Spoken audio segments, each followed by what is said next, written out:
This Minute to Win It challenge is called Fan Favorite. This is a really cool one. In this challenge, you're going to need 2 markers about 10 feet apart. And to mark them, all I did was use my steps, and I did about 10 steps.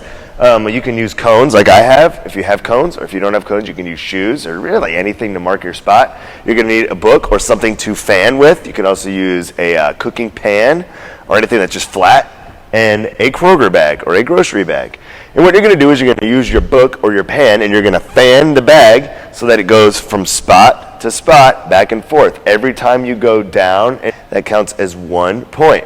You're going to set your timer for 1 minute and see how many points you can get before the timer runs out. How many can you get in 1 minute? Good luck.